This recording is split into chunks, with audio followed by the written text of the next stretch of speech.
Good morning or good afternoon, everyone. Thank you for joining. This is Monica Arenas from Futures Without Violence, and we're happy to host this webinar. So this webinar on living on our values, supervision and feedback for survivors serving organizations is part of an OVW grant funded project and called Supporting Organization Sustainability Institute, supported by the U.S. Department of Justice, Office of Violence Against Women.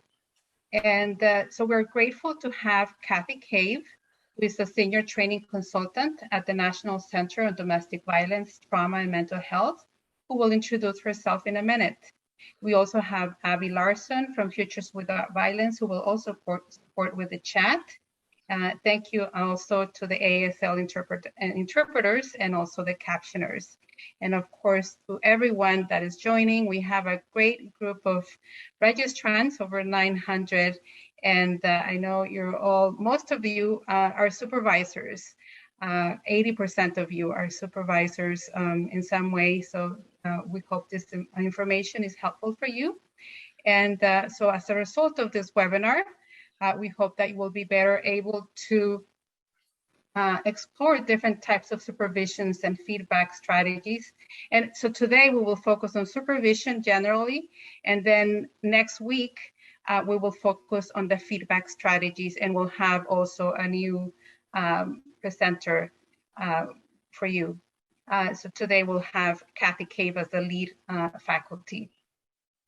And that we will also reflect on ways to provide a cultural lens to your supervision practice to explore individual and organizational experiences with access, equity, and opportunities for collaboration. And also, we hope you are able to apply a task-specific leadership approach to staff development to use in your supervision work or strategies, and also utilize tools and resources to build trust in your supervision relationships. And also we will have several worksheets and handouts that have been distributed. If you haven't received them, they will be posted in the chat. You will also receive an additional handouts after the webinar and throughout the webinar, and they're already posted on our website. So we'll share that link in a minute. And also the recording will be shared right later this week or early next week, before next webinar. And also in the next slide, we have a reminder about the webinar session. So we will, as you know, some of you may choose to share personal experiences through the chat. So we would like to remind you to be mindful to remove names and any identifying information when sharing, because confidentiality cannot be guaranteed through this context. So thank you. And now I will turn it over to Kathy. Thank you, Kathy.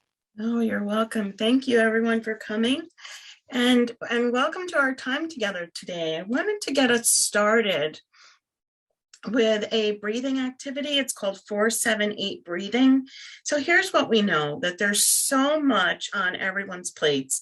And if you're in a leadership role, a supervisory role, then even taking time to join us today was a lot for you to do, and I really appreciate that. And to take a moment to get grounded and centered, to be present. And so this breathing activity, it's very easy to do if you wouldn't mind joining. If you could, make sure your feet are flat on the floor, put your back against the back of your seat, put your shoulders back because that helps to open up your chest some, and then just take a deep breath in. And exhale. And then what we're going to do next is called 4-7-8. So you breathe into the count of 4, hold your breath to the count of 7, and exhale to the count of 8. And so we'll do it once, and then we'll do it one more time together. So breathe into 4, nice deep breath, 2, 3, 4, hold for 7, 2, 3, 4, 5, 6, 7, exhale to 8, 2, 3, 4, 5, 6, 7, 8. So don't worry if you didn't get it perfectly right. The thing that's most important is that your exhale is longer than your inhale. And so this is something that you can do in between tasks, in between meetings, in between phone calls, to give yourself a moment to just self-regulate and reset. So we'll do one more. So breathe in for 4, 2, 3, 4. Hold for 7, 2, 3, 4, 5, 6, 7. Exhale to 8, 2, 3, 4, 5, 6, 7, 8. So we also know that as we move so quickly through the day, many of us are involved and engaged in crisis-driven work. It's very challenging for us as supervisors to not become part of the crisis. And so what we want to do is present that calm clarity. And for those of you who are joining and you're not supervising, everything that we talk about today is really useful for both supervisors and supervisees. And these are skills that you can bring back to your programs and share out. And if you have any concerns, questions, please let me know and let us know and let the folks at Futures know. All right. So what we do must be done in the now, because everything we do is urgent. The work is urgent. Our approach to the work is urgent. Our response is often to crisis. So part of what we need to bring to the conversation are really thoughtful ways to add structure to supervisory processes that do slow things down. So with that in mind, I'd like you all to have a situation in mind, something that you've experienced in your supervision or in your experience of being supervised if you're not someone who supervises others. And just I want you to hold that experience. So who was involved? What happened? What came up that you wish, I wish I could have done things differently, or I wish my supervisor could have done things differently. So I want you to think about this situation, even write down the initials of the person who was involved with you, so that as we talk about different supervisory skills, or what I like to call the ingredients of effective supervision, that we make sure that you can think about the skill or the concept and apply it to this situation and decide, does that offer me an unconsidered opportunity or an unconsidered alternative? So with that in mind, we will move forward. What is supervision? Supervision is a reliable relationship for support, learning, and growth. And so again, what's key in this definition is relationship. It's not parenting. So I have a friend who often refers to her supervision as a higher level of parenting. And something that I'm always talking with her about is to stop thinking about the folks that you're engaged with, your colleagues. These are your thought partners in the work. It is not our job to parent them, and they are not children. So these are grown folks with grown folks' jobs and really important things to do in the work. Supervision is also not therapy. And this can be a challenge for many of us who are, who have clinical backgrounds, where we come to supervision in a way that we're wanting to be supportive, but sometimes that line between what's support and what's more therapeutic gets very blurry, and that's not our role in supervision. Supervision is also not authoritarian. So part of what we have to think about is, where's the balance in our supervision? What are we bringing? What are the challenges? How do we respectfully engage staff in all of the things that we do, and really hope that we're meeting them where they're at and where they need us to be, that we're bringing our best skills and talents. And again, not parenting, not providing therapy, and we're not doing this authoritarian power over top-down thing. And so what we know is very present in the work we do. So anyone who's working around folks who have experienced violence, what we know is that survivors are sensitive to issues of power and control, and the staff are acutely aware of the power dynamics in our work. So even more importantly, we need to figure out, how do we have conversation with staff? How do we connect? How do we build and create relationships based on this mutual understanding that we are adults doing adult work, that this is not therapy, and that it's not constant use of power over.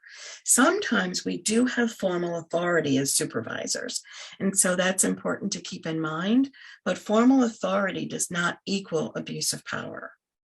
And so that balance is critical, particularly when we talk about situations across culture. So what are the functions of supervision? So these are some things I think about. This is from the work of Alfred Kadushin. Again, for those of you who may have some clinical backgrounds, this may feel familiar. What I like to share is, because I think it's really concrete and practical, right? What percentage of your time do you spend? And so we're going to talk a little bit more about that, but I want you to think about that. If you have 100% of time on your plate, how much of that time do you spend in education?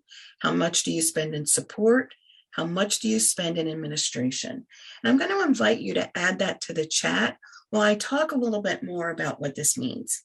So the educative function, or the educative function, or education, coaching, learning, that means the time that we spend teaching staff about their roles, helping them grow in the way that they are experiencing work, but also deploying the skills that they have.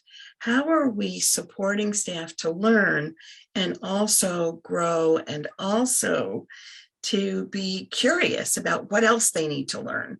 So it's, both the teaching of that and advancing and promoting staff's curiosity, right, about their work, about their job, what they do in their day-to-day.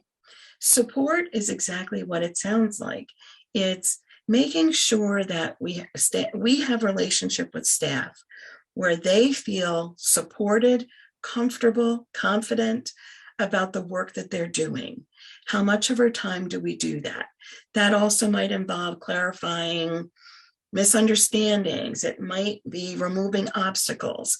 It might be supporting staff after they've had a particularly hard interaction with someone. So all of those things are important.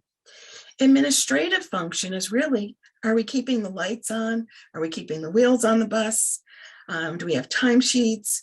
Do we have staff meetings? It's all of those functions that actually keep us in communication with one another, keep us in contact with one another, but also make sure that we have a functioning organization. So that's grant writing, it's pursuing new funding, it's all of the things we do with our community partners so that we're respected in our roles. So in your role and as a supervisor, again, if you would add to the chat, what percentage of your time do you spend in each of these things? What percent education, what percent administration, what percent support? And Abby, I'm going to reach out to you and ask if you could share, 4 or 5 responses as they come in. Sure. So I'm seeing that some folks have kind of a balance between the 3. For some, it really depends on maybe if a staff member is having a case that requires extra support. And then there's also a number of people who spend upwards of 90% of their time on administrative tasks. Mm-hmm. I do see some folks who lean the other way, so 70% supportive. Definitely a lot of high admin though, and lower on the education side, and then quite a few people who are pretty balanced too. Well, thank you so much for that.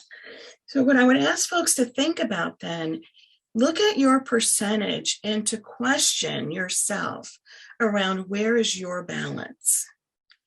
And then to think about the situation I asked you to have in front of you today, and would a change in your balance made a difference in that situation and how it went.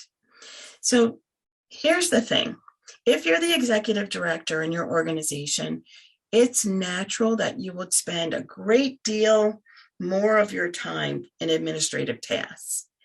And you would still want to make sure that staff are supported and educated, but it might not be you that's doing it because of your role.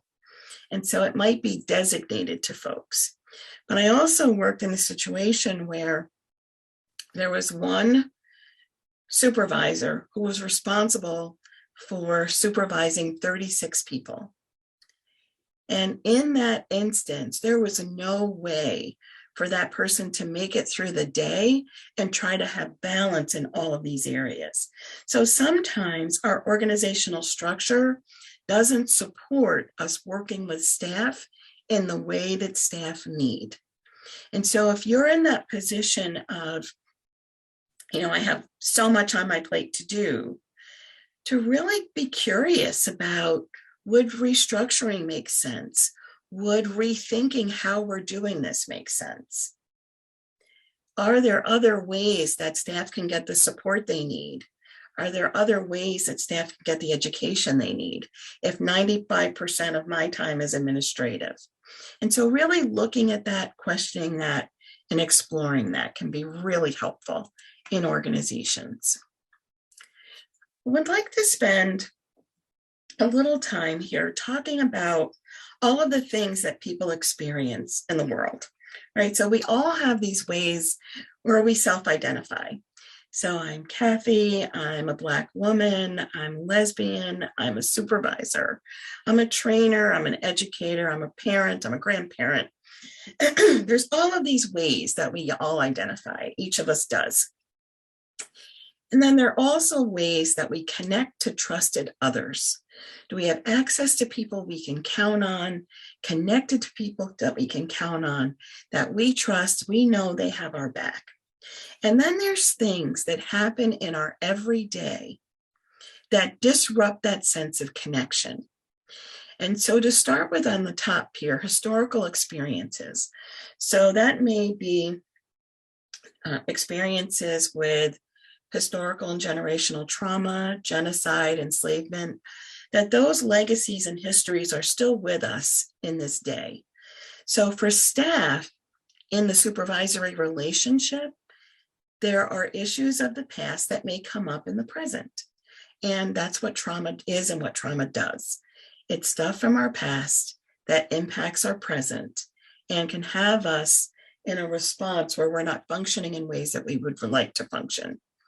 We have experiences with interpersonal violence that includes intimate partner violence, gender-based violence, sexual assault, the things that happen to human beings where we're vulnerable, traumatized, disconnected.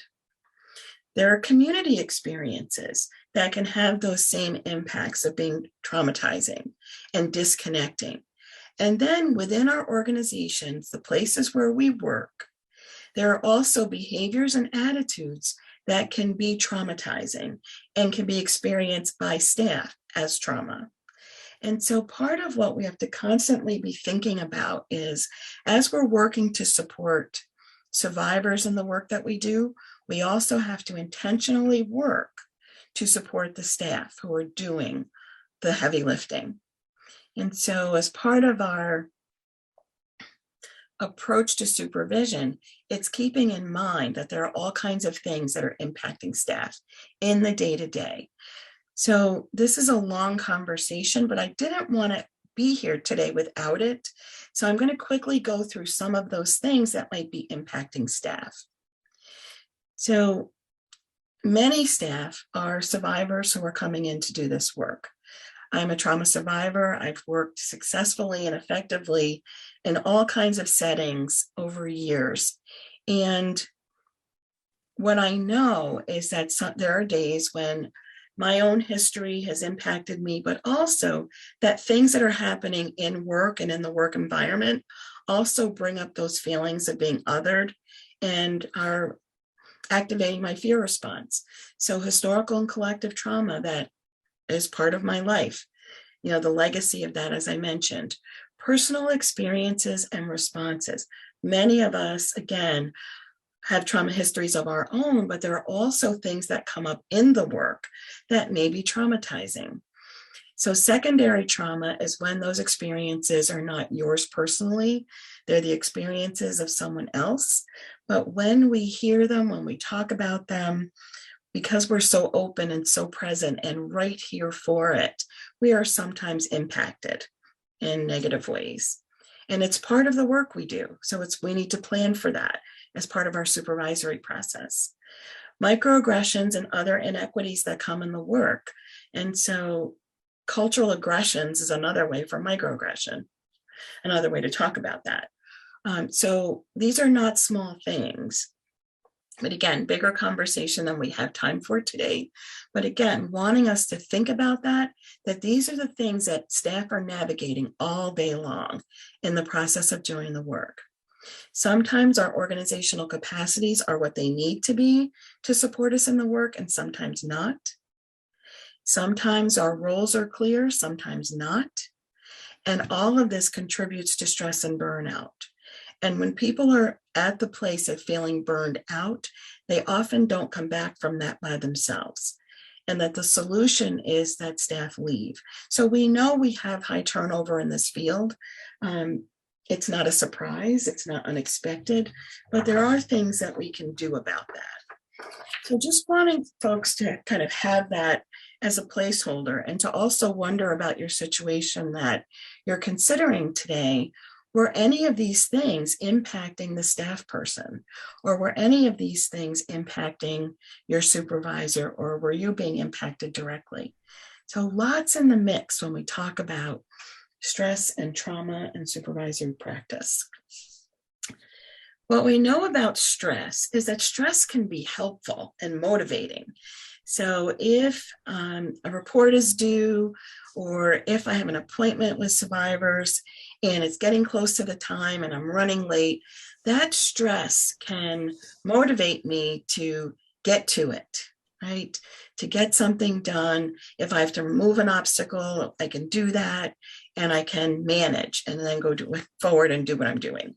Traumatic stress shifts people away from that predictability and emotional safety and disrupts our ability to restore it.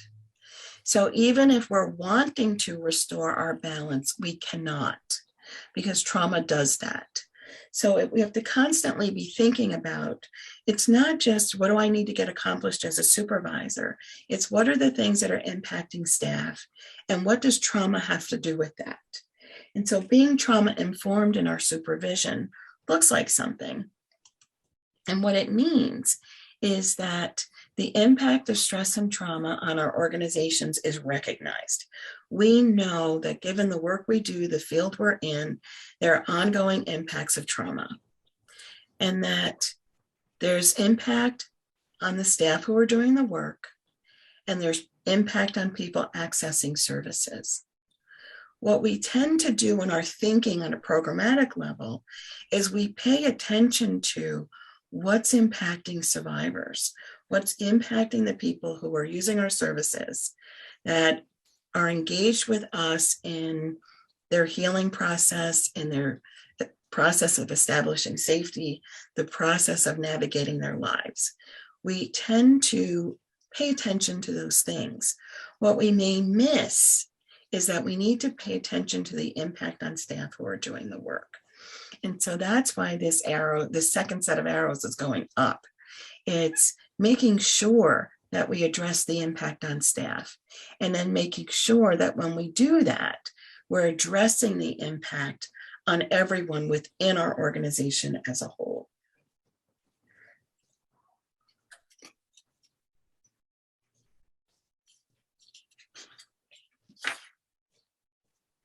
So just want to pause there and see if there are comments, thoughts, or questions.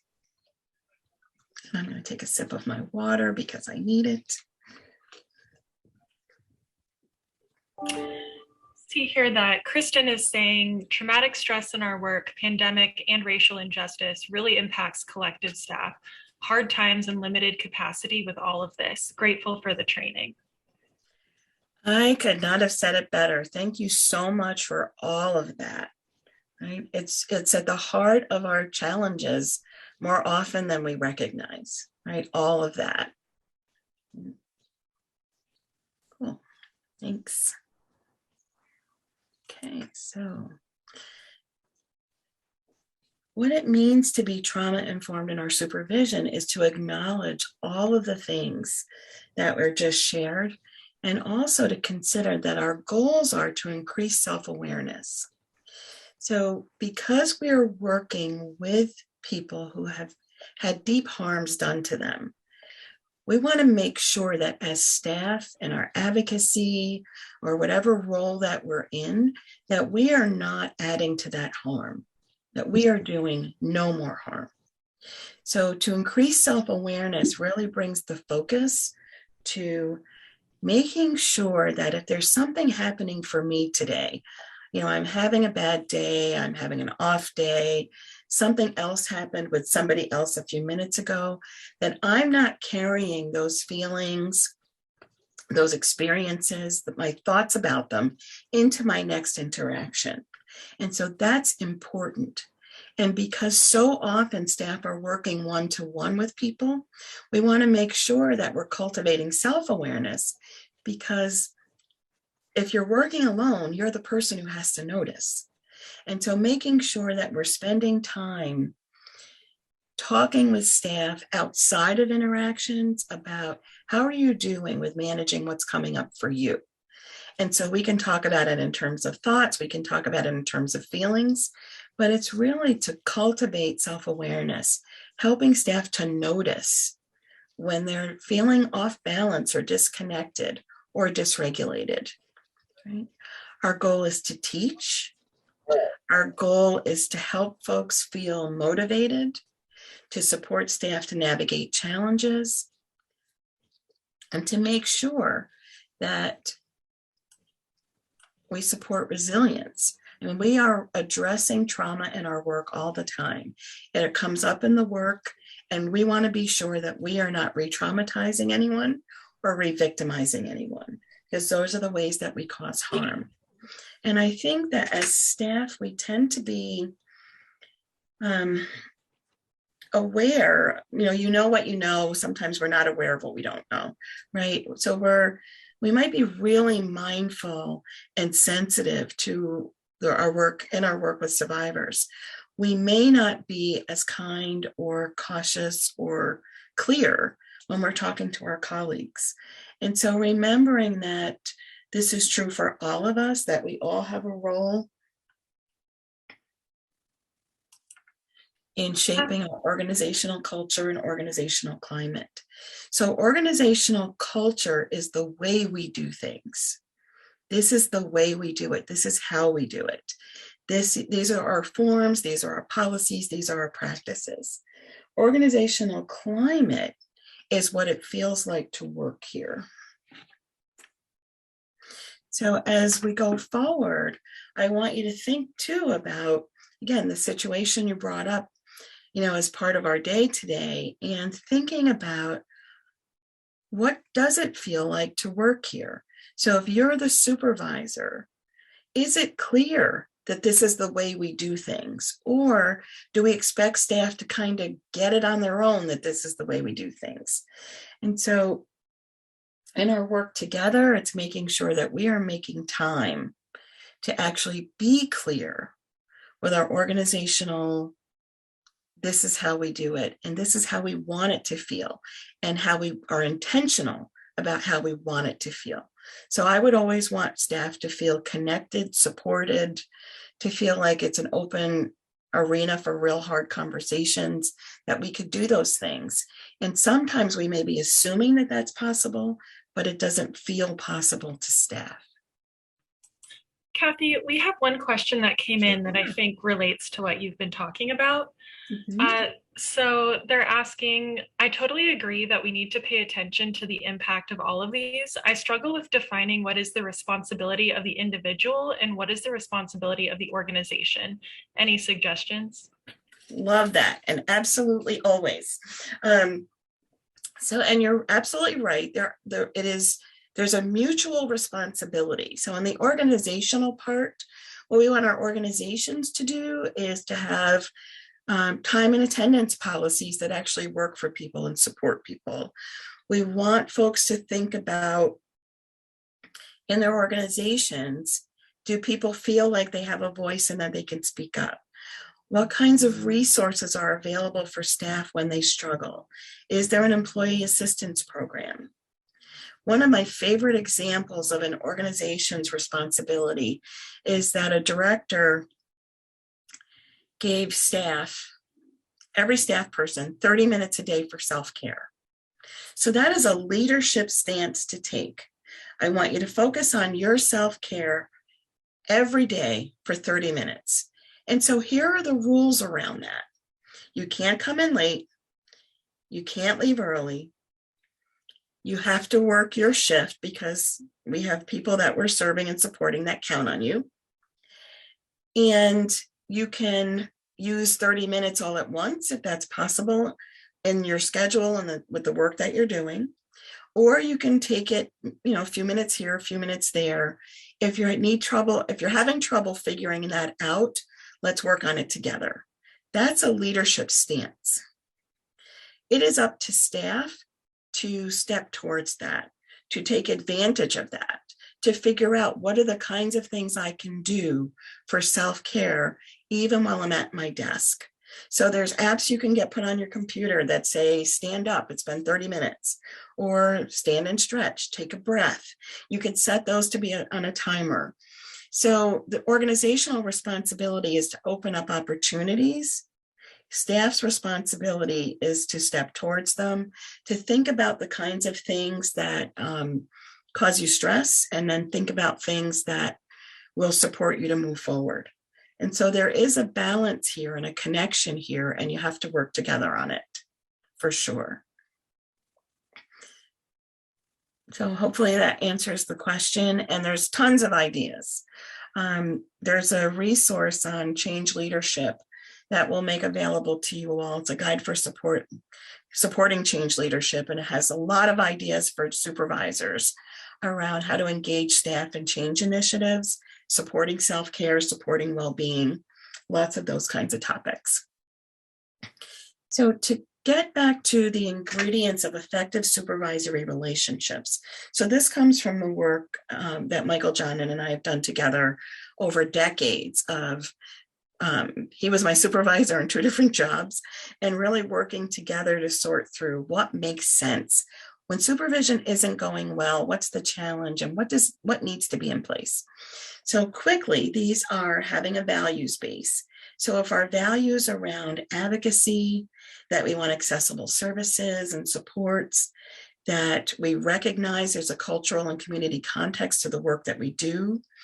At the National Center, it's part of our framework where we talk about having a survivor-defined approach, and that is central to everything.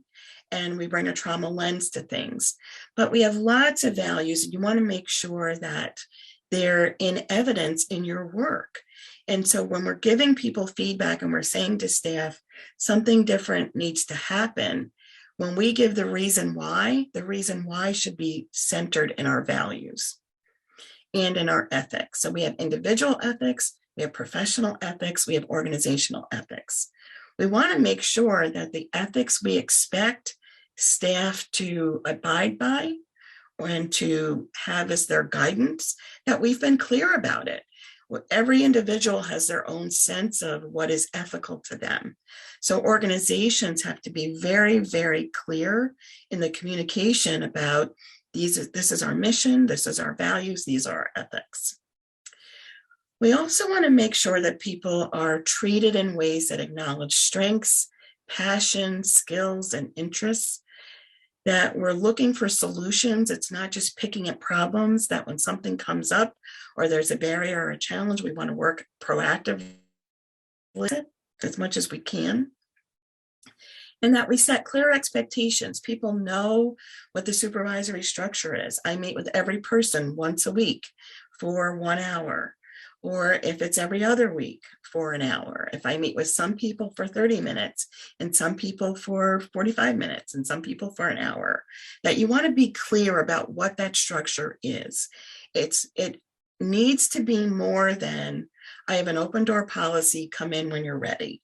Because people who are struggling, who don't feel that the relationship is safe and trustworthy, won't step through that door. So scheduling a time, having a structure, making sure people have job descriptions, all of those are very good things to do. Additional ingredients include accountability for leadership, which includes collaboration, a team approach, being survivor-centered in all that we do, and creating a culture where people are encouraged to grow and learn. And that as supervisors, we model that, which is an intentional demonstration of what you want staff to do. And giving and receiving feedback, which is something we're going to talk about more deeply in our next webinar, is critical to support someone's growth and learning. So if we're saying nothing and we're not supporting staff, we're not saying things need to change and shift, then we're doing staff a disservice. When along the way, when we can say, this is where you did really, really well, this is what needs to be stronger, then we're helping people actually grow in real time. And that also provides some balance. If we're doing a lot of administration and not a lot of coaching and education, this is where we can increase that amount of education and growth and development that we're doing. Situational leadership is an actual model for staff development that we're going to talk about today. And then cultivating self-awareness. Like as I mentioned earlier, there's a skill to practice to do that called reflective practice. And it does help support staff to be more collaborative with each other and with supervisors in their interactions around the work. And so I tell people, the work we do is important, that if you're struggling in your personal life or if you have challenges, you don't have to tell me. You don't have to trust me with that. That is up to you. I would like to be here and be a support, but you don't have to. That's not something that is a work requirement. However, if there's something that's happening that's impacting the work, that is definitely for us to talk about. And it might be something that you notice, it might be something that I notice, but if it's happening and one of us notices, we are definitely going to be talking more about that. Okay. All right. So when we talk quickly here around, going back to that values piece, one of the key themes that must be in place in our values, if we're talking about creating collaborative environments, if we're talking about environments that work and are effective across generations, across race, across culture, then we have to make sure we have an anti-oppression lens and that is absolutely clear for everyone. So what we want to do is have opportunities for people to feel that they are active participants in the work environment. That work is not something that is being done to you. It's something that you're collaborating in to serve the survivors that we support. And so making sure that that feels possible for all staff means that our anti-oppression lens is centering equity, that our communication is inclusive, that we make sure that all of the things that we're doing foster dignity and respect in a way that folks feel as if they belong. So it means, again, paying attention to power dynamics. It means owning that we do have formal authority as leaders. So unless you're working in a collective, you're working in a hierarchical structure, there are definitely things we can do to lessen or to flatten the hierarchy, but the nature and the structure of our organizations has that hierarchy in place. So we need to name that as it's a conflict. It's a place where we struggle. And if there's something that happens and it feels oppressive to someone, we need to name that. And we need to say, this came up. Let's clear it up. Let's talk about it. Let's figure out how that if we're doing something that's harmful to someone, that we don't continue to operate in harmful ways. And so being able to name that and to talk through what the challenges are can be incredibly helpful for all staff, whether they're directly impacted or not. What people get to witness is that, oh, if I'm struggling, then I too can bring that someplace. I don't have to suffer in silence. I don't have to just put up with things that are uncomfortable, that are painful, there's support for me here. And so it's a way of thinking about that and making sure we're inclusive in that way. So one of the key values, in addition to being strength-based, in addition to really thinking about that anti-oppression lens, is how do we engage in collaborative problem solving? So one of your handouts is called Questions That Encourage Problem Solving. So I just want to refer you to that for a moment. And if you could look at those questions and really think about what does feel respectfully cross-culturally, cross-racially, cross-generations. So many of the disconnections in the supervisee relationship, some of the challenges have to deal with perception, misunderstanding, people feeling othered in some ways. And so to create a learning and growing environment requires that all staff feel that they have a role in collaborative problem solving. And so if you're looking over the questions that encourage problem solving, just going to pull mine up here for just a minute.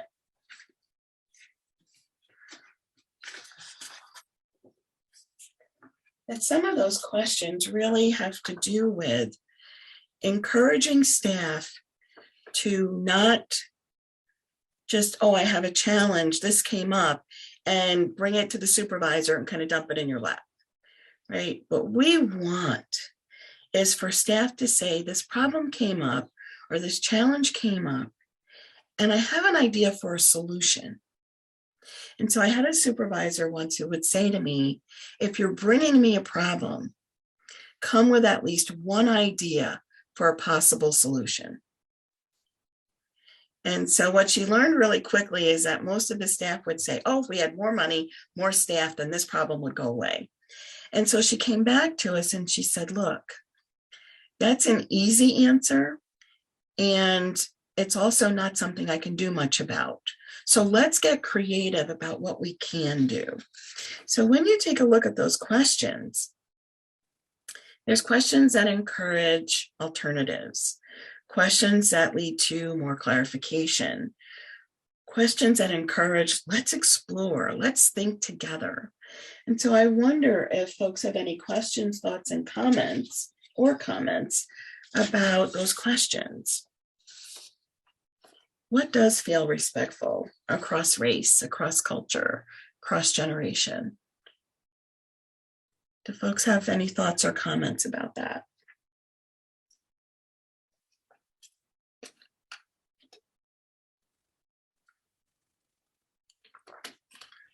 So we have a couple of questions for later, but one that I see related to these questions is, how would we approach it if we have a co-manager that manages from a more punitive / controlling lens and we do not? And so if you're so you would be the co-manager. So you have two managers and they operate in different ways, is what I'm understanding about the question. So part of that just in and of itself is a setup, right? And so here's the thing. If I have two managers and their responsibilities are fairly equal, I can go to either one. I'm going to go to the person who feels more accessible, available, collaborative. And so things have to happen in leadership conversations. So manager to manager about what's the best way to approach things. And so one is to really focus on I statements, right? I would say to my co-manager, as an example, I'm really working with staff to encourage curiosity. These are some questions that I'm encouraging them to think about. These are questions that I'm going to use in my supervisory practice. And so anything that comes up for me, I'm always going to be in a place of how can I calmly and clearly and directly and transparently handle this challenge. So I'm going to talk to my colleague directly about one of the things I notice is people will come to me for things that, they could go to either one of us about. And I'm wondering if we can talk about that. What would make that more equal? What would make that more approachable?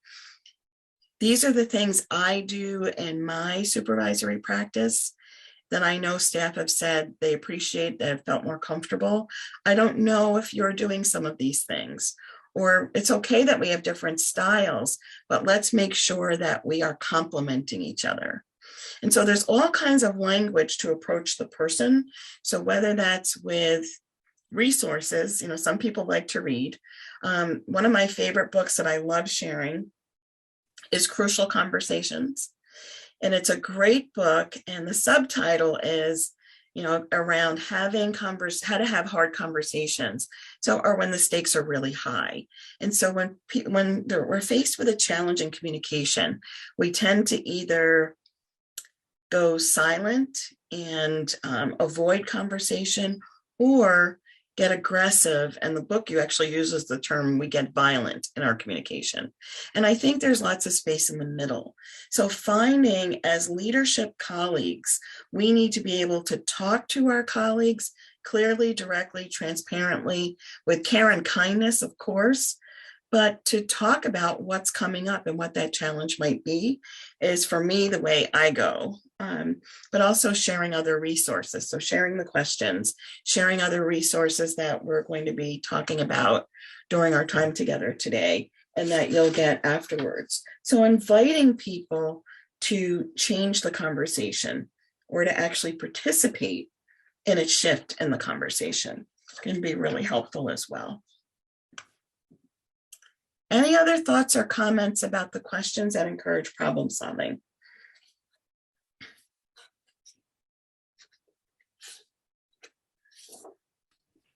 We have one question asking about how to make yourself approachable if you're not perceived by some as approachable as a supervisor. Mm-hmm. Thank you. I think that's a great question too. One is to again, name the challenge. So you'll have to weigh out, what's a group conversation versus what's a one-to-one conversation. So in the one-to-one conversation, a good way to talk about that is, I want us to be able to talk about what's coming up in the work. And I feel like you're holding back, or you don't approach me with those kinds of concerns or challenges. So you're naming that you want staff to be able to talk about what's coming up in the work, that's an expectation of work and of working together and working here. And then talk about ways of making that more comfortable as something that the two of you can work on together. So the skills of reflective practice can speak to some of that, but I will also say that all of the ingredients that I listed, reflection is the very last one. And it's because you need everything else. You need all of those other skills to practice reflection, because the relationship needs to be a safe and reliable place. So if it doesn't feel like a safe and reliable place, then you can't engage in reflection, which asks people to be vulnerable. And we're going to talk a lot more about that on our next webinar. And some of what we've been talking about actually leads to the next handout and the next conversation around skills and competencies. So when staff know these are the skills that are important for you to have in doing this work, when we give people feedback, they're not surprised that we're talking about their skills or their talents or how well they do their jobs. If we only talk about employee performance once a year, then people are going to have lots of anxiety and worry about it. And it also doesn't mean much.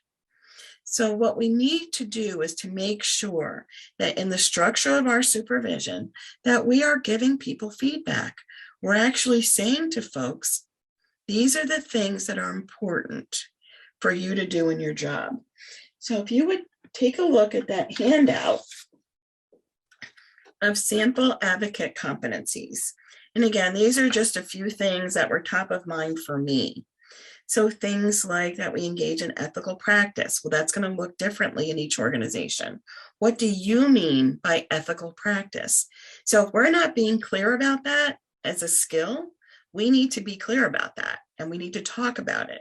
So much of what we do in supervision is assumed that staff know. And what we're saying is to completely flip that script. And we're going to talk about skills. We're going to talk about competencies. We're going to talk about that if someone needs to have a complete understanding about the root causes and the dynamics of violence, then we need to make sure that staff have that. If we're saying it's a skill you must have, we need to talk about that, not just when we interview, but in follow-up conversations as people are working. That advocates are attentive to past and current experiences of power and control related to race, ethnicity, age, gender, sexual orientation, and gender expression, socioeconomic, spirituality, and abilities. So that's a wide range of things that staff have to know about and be sensitive to in terms of those dynamics. And so we need to talk about those things, those qualities, that information when we're in the interview process, but we also need to talk about it as an active part of our work. So it's not just when there's been a disruption or a disconnection that all of a sudden we're going to focus on racism and oppression. It's like we need to talk about it and work within that kind of mindset all the time. That if we expect advocates to have knowledge about the court process for survivors and how to accompany someone and how to and what to say and what to do, then we need to make sure that we're actually teaching those skills as part of our work. And to be proactive about it means that every staff person actually has a job description. And so I've worked in a number of organizations where that just wasn't true, or that the job descriptions were outdated, or that someone has been doing a job for such a long time and then they leave and we realize, oh my goodness, we need 3 people to do what that one person has been doing for all these years. So being clear about expectations, focusing in on what skills we actually expect people to use and to practice, all of that is super important in the way that we work, in the way that we acknowledge if somebody has a struggle, that we want them to be able to come to us with it. But if we never talk about those skills and we don't open up that conversation, the less likely staff are to name that they are struggling with something. So it's up to us to constantly have in motion, have in our thoughts, have in our expectations that we will talk about the work that you're doing. I often will get asked questions about, I have a staff person who won't talk to me about their work that they're doing with survivors. And so that would hardly happen in a place where I work, because my approach to supervision is I talk with every person every week, but I also talk about their work. We talk about, so what's happening with this person or that person? What is happening? I know that you had a struggle last week with a situation in court. Let's revisit that. And so there's a structure to supervision where we're tracking. These are the conversations that we're talking about. So to be proactive as a supervisor means really looking again at your structure and saying, oh, wait, I need to move something up in the conversation. There's something that I've been missing in the way that I've been talking about our work together. Any thoughts or comments about any of that? So I'm seeing a couple of questions around the challenges of being in middle management when I'm trying to summarize too, but basically when maybe someone as a middle manager tries to bring some of these values around supervision into their work, but struggling with managing up or maybe inconsistent management styles across the organization, and whether or not, it's okay to have those different styles. And yeah, I think the struggles of middle management when it's not a consistent supervisory value. Mm-hmm. Thank you so much for all of that, right? What I so appreciate is that the dilemma in this case is that we have middle managers who don't feel like they have a voice. And so it really does mean if we're going to be trauma informed in our work, we have to look at our internal structures and talk about how are we supporting staff? How are we supporting leaders? How are we supporting everyone? It's really important to talk about. And so I'm actually going to just move this slide forward because we need to have accountable leadership practices for everybody. So at the executive director level, we need to be held accountable for making sure all staff, including anyone else who's managing or supervising or leading in any way, do they have what they need? Do people have what they need? And if not, are we committed to change? So when you have a situation where people are not getting their needs met, you have managers, supervisors, leaders who are not getting their needs met, aren't able to voice that there's support that they need, there's different ways of interacting.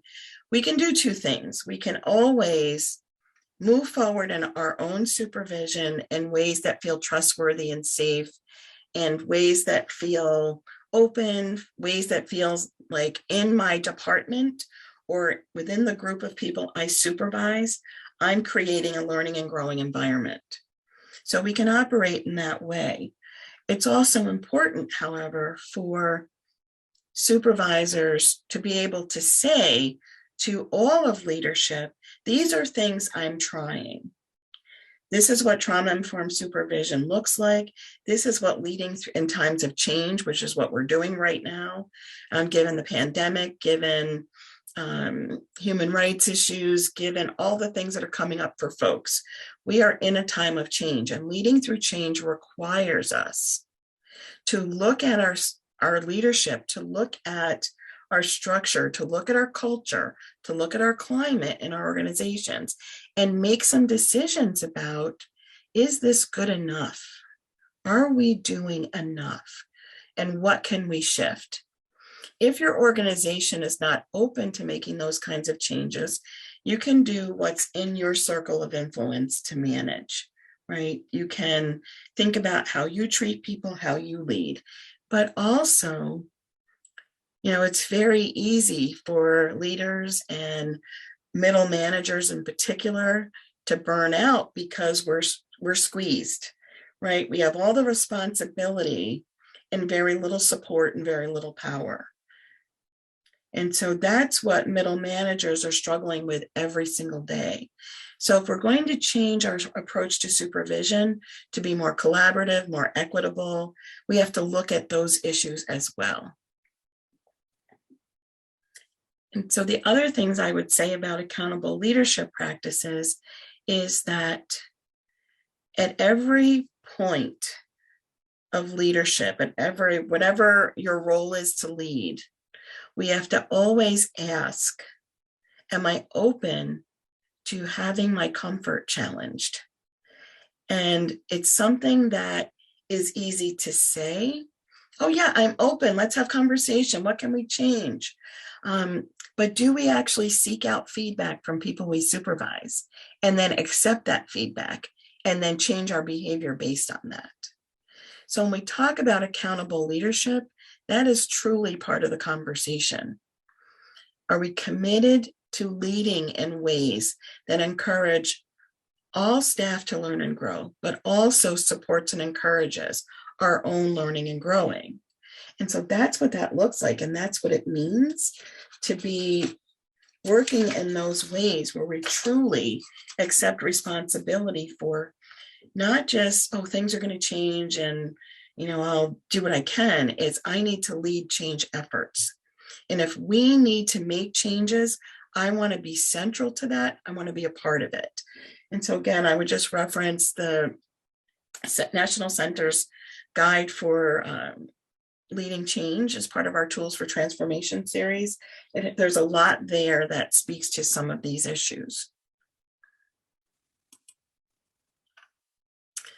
One of the other things, excuse me, that we have to be responsible for as leaders is that we are modeling competence. So it means that we have to demonstrate things that you would do normally, just be in your head and do them. We have to actually say out loud, I'm wrestling with this decision and there's some pros and cons. I'm on a sounding board, or I've made a mistake. I did something, it wasn't right. I'm going to own it. I'm going to make the repair, and we're going to go forward from here. As a leader, we have to model that we're going to listen and be listening. We are actively listening to marginalized voices, that we're listening to folks who are feeling, not heard. And we want to make sure that we hear from everyone. So we'll have inclusive communication, transparent communication. If you're learning new skills because you're trying something new in your organization, name it. That maybe as a result of training, you're going to try a new supervisory approach. Name that. You're going to orient staff to everything that you're doing. You're going to tell them, I'm working on a new way of giving and receiving feedback, or I want us to really focus on collaborative problem solving. You don't just surprise people with it. You say, let's see if we can collaborate more with how we're making decisions. And so as you are thinking and coping and dealing with things as a supervisor, you have to name that. You have to point out, this is what we're doing, and this is why I'm doing it this way. So I wonder if folks have any other ideas that you might add to what are the kinds of things that you would model for staff and model for others, other leaders even, as you go about your work. What other kinds of things can you model?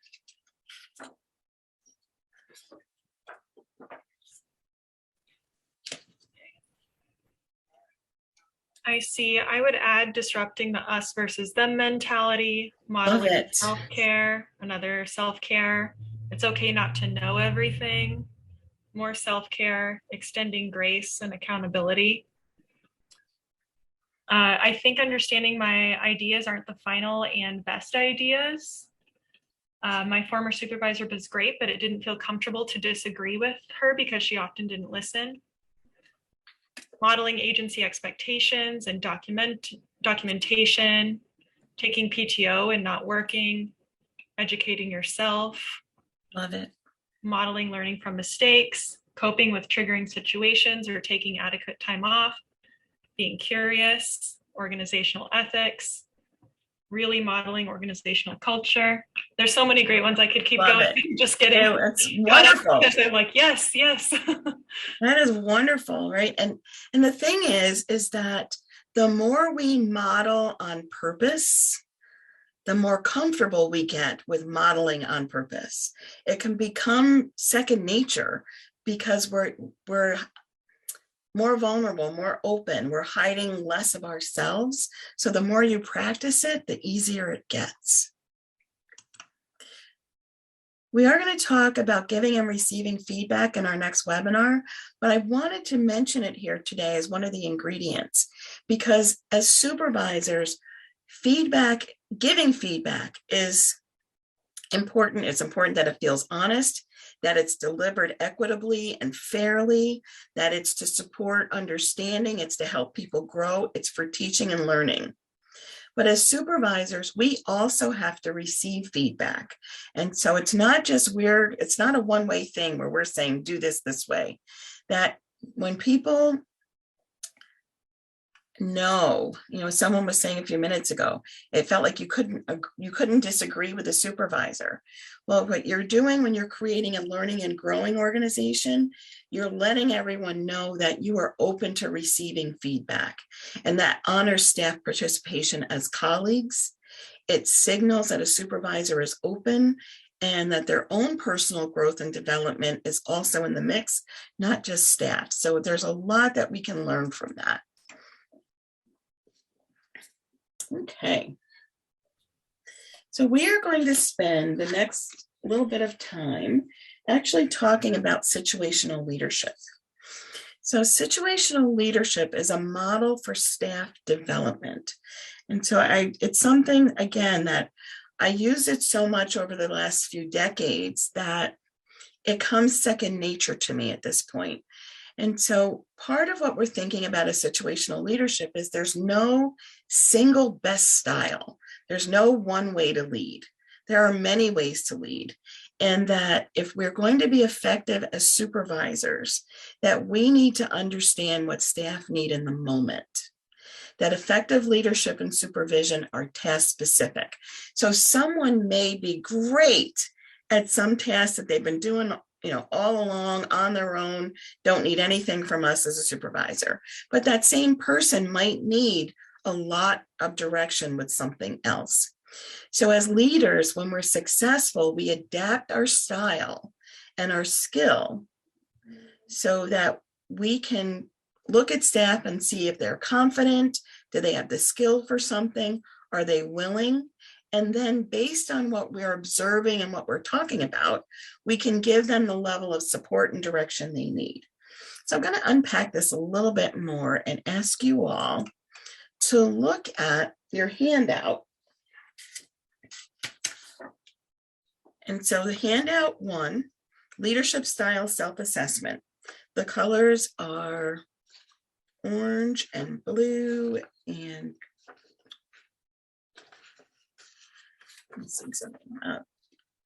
something didn't print well on mine.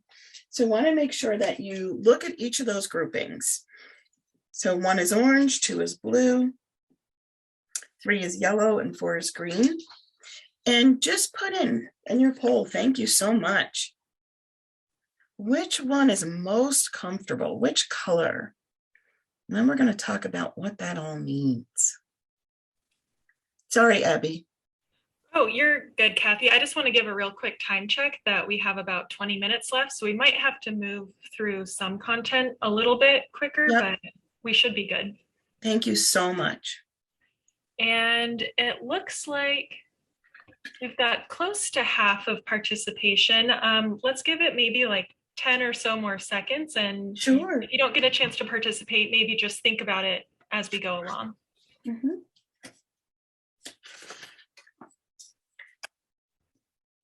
And I see some folks participating in the chat too, some blues Great. and yellows. It's kind of actually even looking mixture between the colors. Right now, I'm about to end the poll. It looks like blue is about 40%, and then yellow and green are hovering around 25-ish, and then orange is probably the least common at about 10%. Okay, cool. So I'll end that and share those results.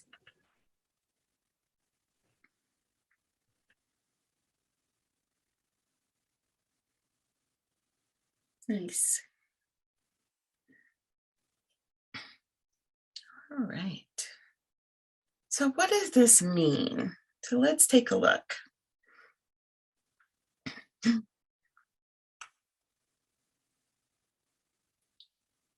Abby, the poll is still up. I think you might have to click out on your end. I stopped sharing. Oh, okay, cool. I'm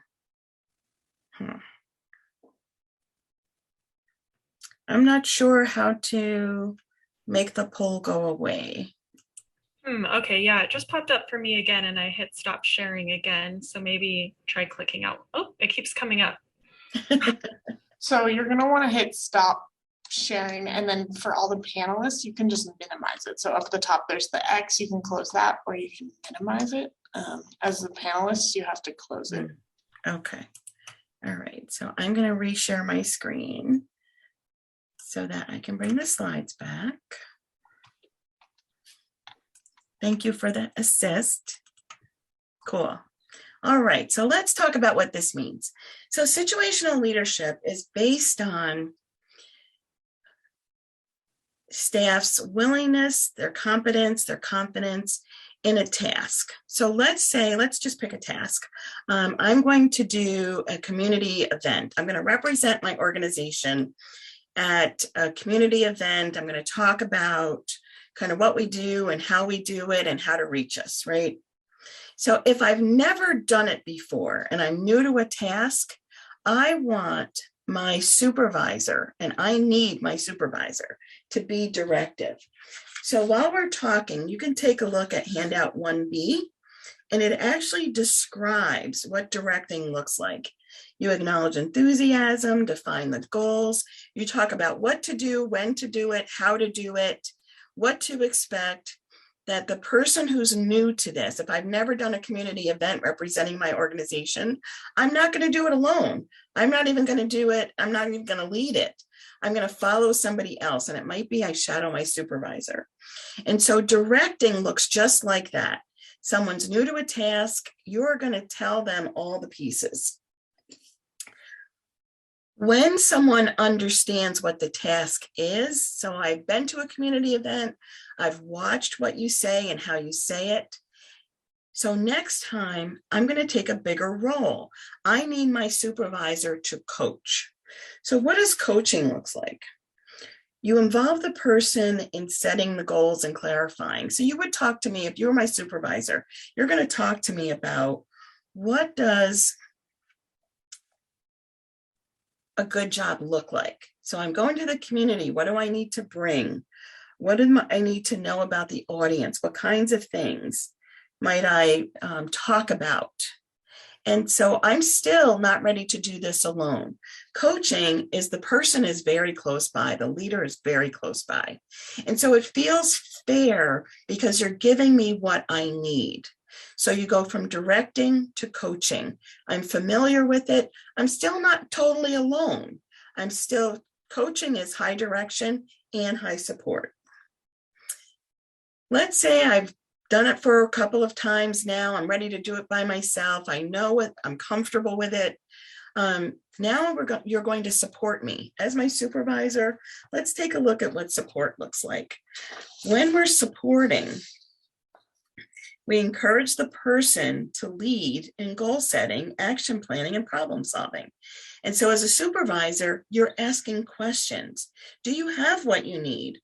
Have you thought about if somebody asks you a question about our services?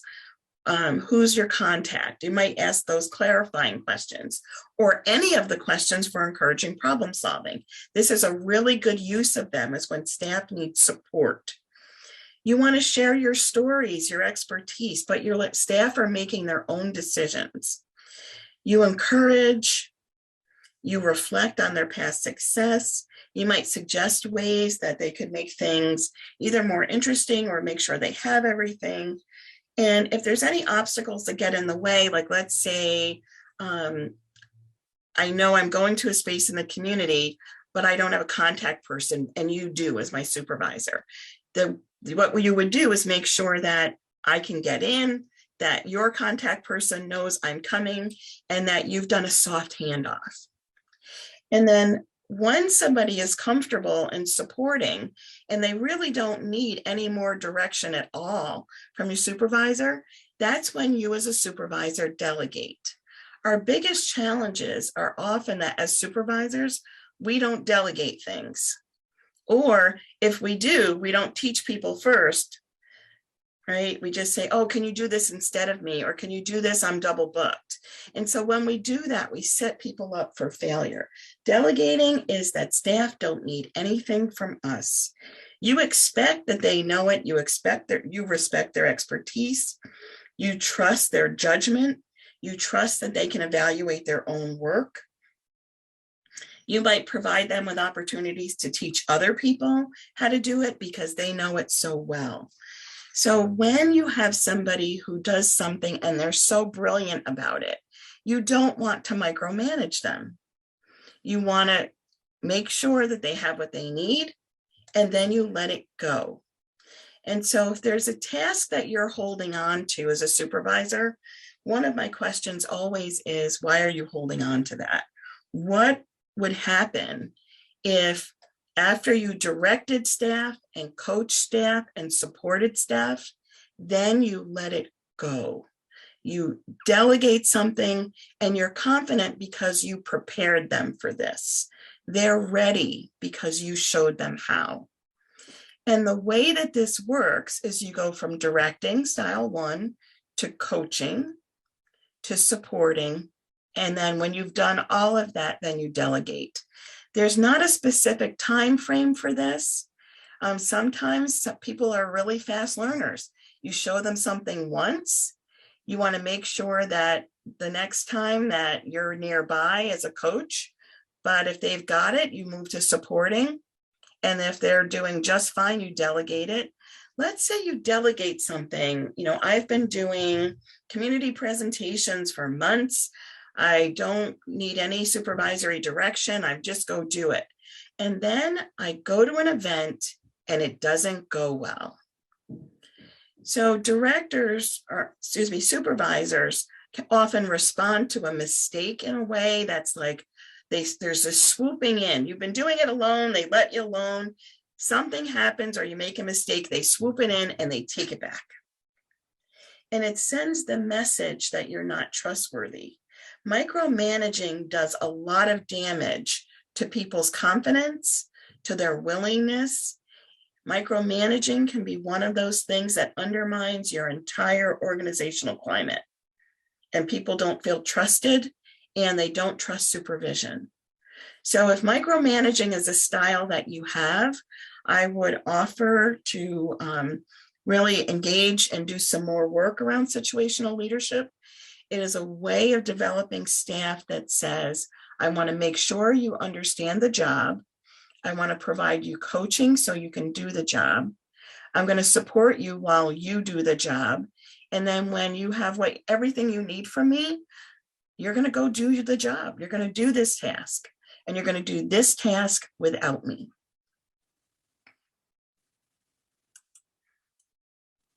And we're always thinking again about confidence. Confidence says I can do this. So somebody can be really confident, but not have the skill. So you want them confident and you want them competent, which means they have the ability to do it. They actually have the skill and they're confident that they can do it. And willingness is also important because willingness is about motivation, that I want to do this at this time and I'm really invested in it. So I want to pause there and see if there's questions or comments related to situational leadership.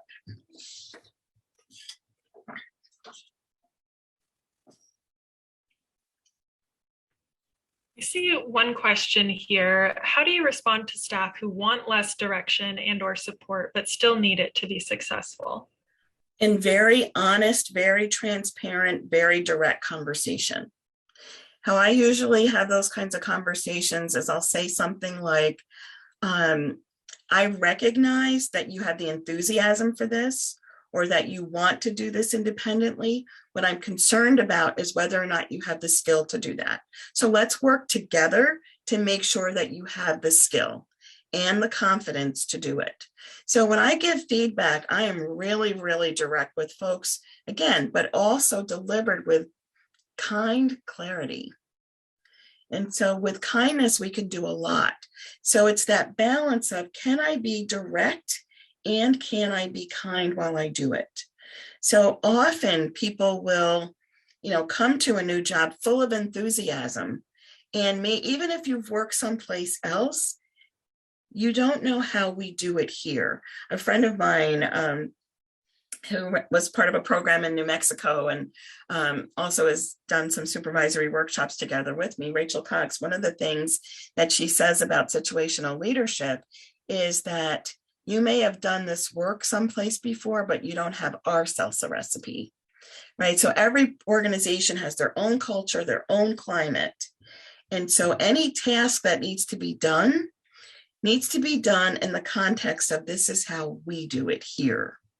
So even if it's, you demonstrate something once and staff have it, you still need to do that demonstration once. And then when they do it on their own, you want to be nearby to coach when needed. And then when they're really on their own, you can trust that skill is there. So it's really important that we give and receive feedback, that we need to be able to say to folks, I understand that you want to do this independently, but I need to feel confident in your skill. And then together we'll work on it. And when you're ready and I feel you're ready and you feel you're ready, let's have that conversation then. But it means actually being able to, as a supervisor, talk about what's expected. What does a good job look like? So that goes back to accountable leadership practices and accountability around, do people actually know what's expected of them in their job? So if you're in an organization where people are expected to kind of fly by the seat of their pants, and we're just going to do this, and we'll go over here and we'll do that, and there's very little structure and there's very little information about what's expected, it's hard to then say to staff, but I don't know if you're ready. Right? So we need to know how staff are doing. We actually need to have conversations about what they're expected to do in their job, what are those tasks, and how well they're doing them. And when you're giving feedback, you're actually naming how people are doing. This is an area that needs to grow more, or you're doing great with this. So I'm going to delegate this. You come to me and let me know if you need something. But as far as I'm concerned, as of right now, you've got this. And so there's always plenty to work on. I work in organizations where I believe every staff person has something that they should be working on. None of us are perfect. So some of us are working on engagement. Some folks are working on some other things. And what I love about situational leadership is that staff need different things. They need a different style from you. So if you're most comfortable coaching, so this is the important piece of the takeaway from the poll. If you are most comfortable as a coach, and a lot of people were comfortable coaching, that was style 2, then it might be difficult to provide more direction when people need it or less direction when people need it. If you're comfortable in supporting, you might be someone who has a hard time delegating, because supporting feels good to give and to get.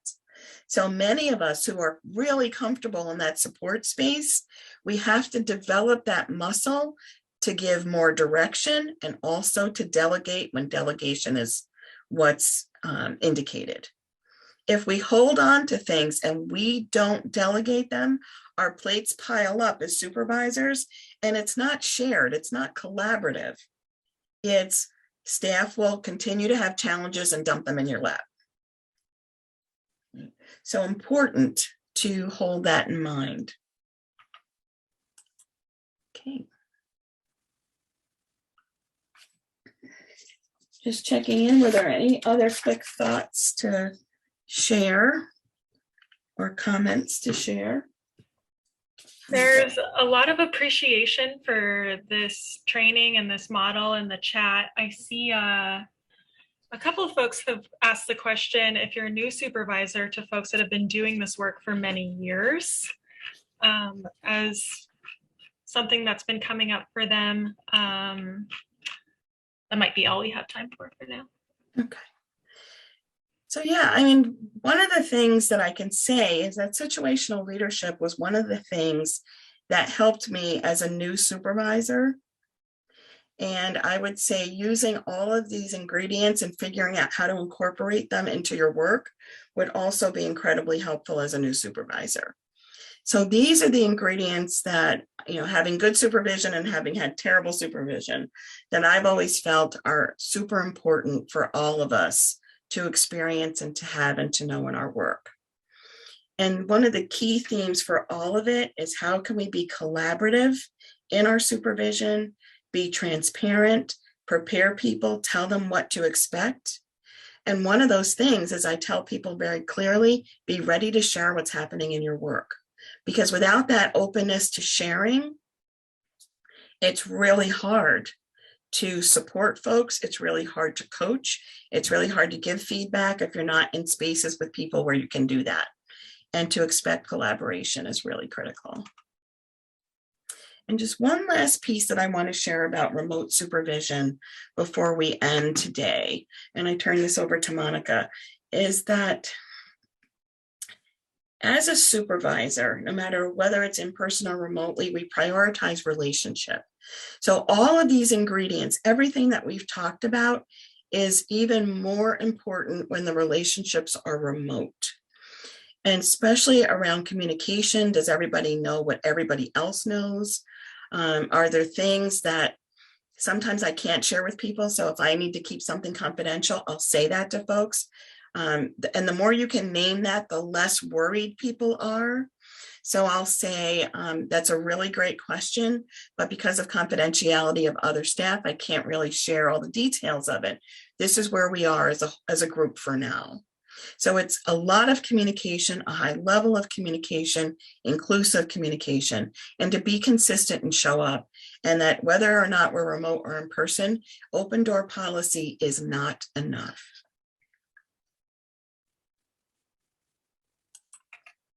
Okay, so when you revisit your situations, I want you to really think about the things that we've talked about today. And is there anything that you could stop doing or start doing or continue to do that would make your situation end differently? Or are there possibilities to consider? What can you bring for that change?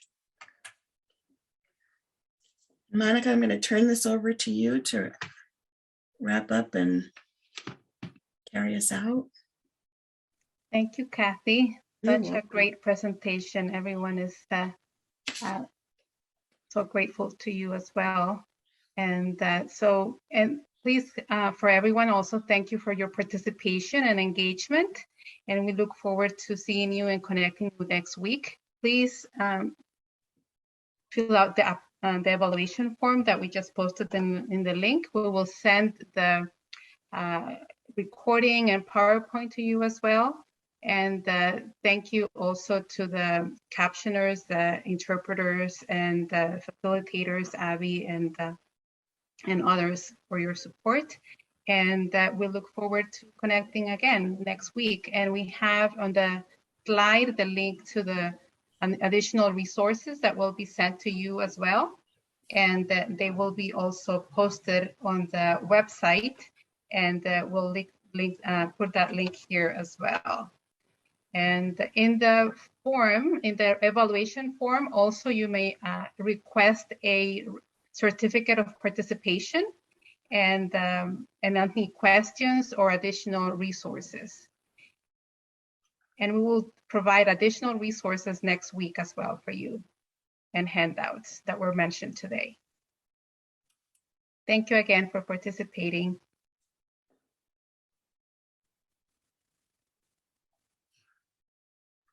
Have a great rest of the week.